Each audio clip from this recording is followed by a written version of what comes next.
Pour les Ténois, les caribous font partie intégrante de la culture et du territoire. Grâce à la mémoire traditionnelle et à la science, nous savons que les populations de caribous de la toundra ont subi d'importantes fluctuations au fil du temps.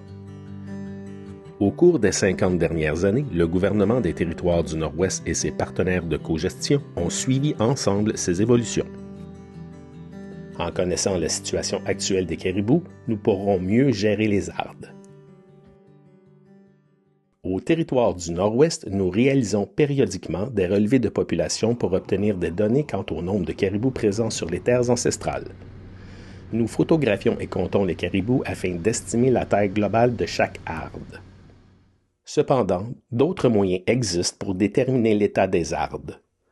Les relevés de composition peuvent servir d'indicateurs précoces d'un déclin ou relever des signes d'amélioration. Les biologistes surveillent des indicateurs clés tels que le taux de natalité, le taux de survie des veaux et le nombre de mâles dans chaque arde par rapport au nombre de femelles. Ces données sont recueillies à des moments clés du cycle annuel du caribou en juin, en octobre et en mars. Ces 3 relevés n'ont toutefois pas lieu chaque année pour chaque arde. La surveillance est plus étroite lorsqu'une arde affiche des effectifs en déclin ou faibles pour se relâcher lorsque la même arde est en bonne santé. Le premier relevé de composition a lieu au nord en juin lorsque les caribous femelles ont regagné les aires de mise bas de la arde pour donner naissance à leurs veaux. Le nombre de caribous nés chaque année est un facteur important pour l'avenir d'une arde. Lorsqu'il y a plus de veaux, cela signifie qu'il y aura plus de caribous et souvent que la harde s'agrandit. Les relevés de composition permettent de suivre la survie des veaux pendant leur première année d'existence. Les veaux sont dénombrés en juin au moment de la mise bas, puis à l'automne lorsqu'ils atteignent 4 ou 5 mois et enfin en mars lorsqu'ils atteignent 9 mois. Cette première année est cruciale car les jeunes caribous sont plus exposés aux prédateurs et au manque de nourriture. Le relevé de juin se penche sur 2 éléments. Le taux de natalité, à savoir le nombre de femelles de la harde donnant naissance à des veaux cette année-là, et le nombre de veaux qui survivent pendant les premiers jours. Le caribou de la toundra parcourt de longues distances sur un immense territoire et l'équipe chargée du relevé doit couvrir une vaste zone pour s'assurer d'obtenir une image complète de la composition de la harde. L'équipe classe les caribous à partir d'un hélicoptère en utilisant des jumelles pour mieux les observer. Les membres de l'équipe travaillent rapidement afin de ne pas trop perturber les animaux. Si les caribous se mettent à courir ou si le sol est glacé ou rocailleux, l'hélicoptère se retire. Si le groupe de caribous est trop important pour être dénombré, l'équipe atterrit parfois à proximité pour observer à l'aide d'une lunette d'observation. L'équipe recherche les femelles en gestation ou qui ont récemment mis bas. Elle peut distinguer les femelles à l'aide de la tache sombre qui se trouve sous leur queue. Une femelle sur le point de mettre bas ou qui vient de mettre bas présente une mamelle blanche bien visible à l'arrière. La plupart des femelles auront un veau à leur côté. Les femelles en gestation conservent également leur bois de l'année précédente jusqu'à peu près la mise bas.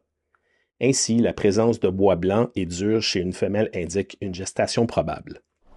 Un observateur s'occupe de cette évaluation et une autre personne consigne l'information. Chaque femelle caribou est classée selon qu'elle a été ou non en gestation ou qu'elle a mis bas cette année-là.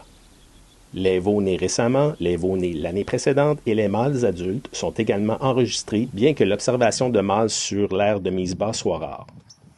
En comparant le nombre de caribous ayant mis bas avec le nombre total de femelles dans la harde, on peut estimer le taux de natalité.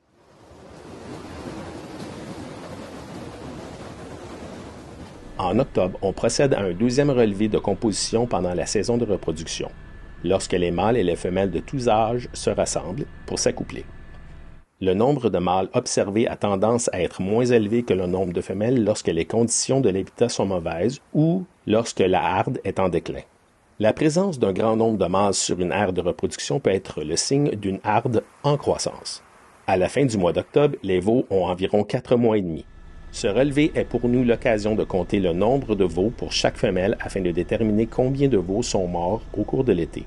Habituellement, seule la moitié d'entre eux survivent, parfois beaucoup moins. Le dernier relevé de composition du cycle annuel a lieu à la fin de l'hiver, généralement en mars. Nous jetons un dernier coup d'œil sur le nombre de femelles ayant encore des veaux afin de voir combien de veaux ont passé l'hiver.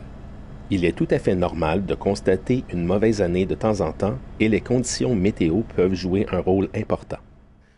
Cependant, si les taux de natalité et de survie des veaux restent faibles pendant plusieurs années consécutives, il y a lieu de s'inquiéter.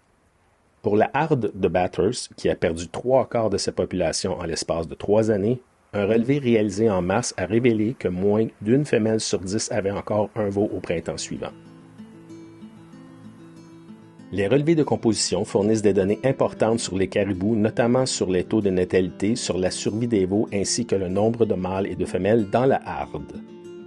Ces relevés sont menés au TNO et dans nombreuses autres administrations qui gèrent le caribou de la toundra.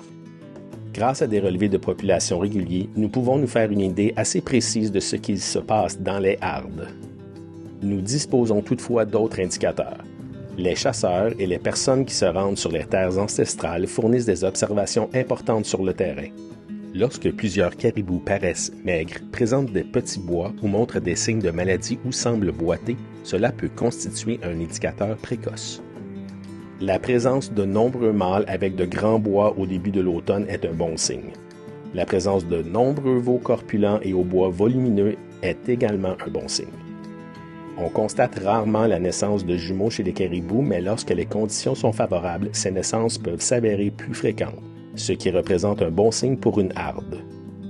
Toutes ces données servent aux organismes de gestion de la faune et à nos partenaires de cogestion. Lorsqu'il s'agit de suivre l'évolution des hardes et de déterminer les mesures à prendre pour préserver la bonne santé de celles-ci, aujourd'hui et à l'avenir. Pour en savoir plus sur la surveillance et la gestion du caribou, consultez notre site web au www.gov.nt.ca/ECC/FR.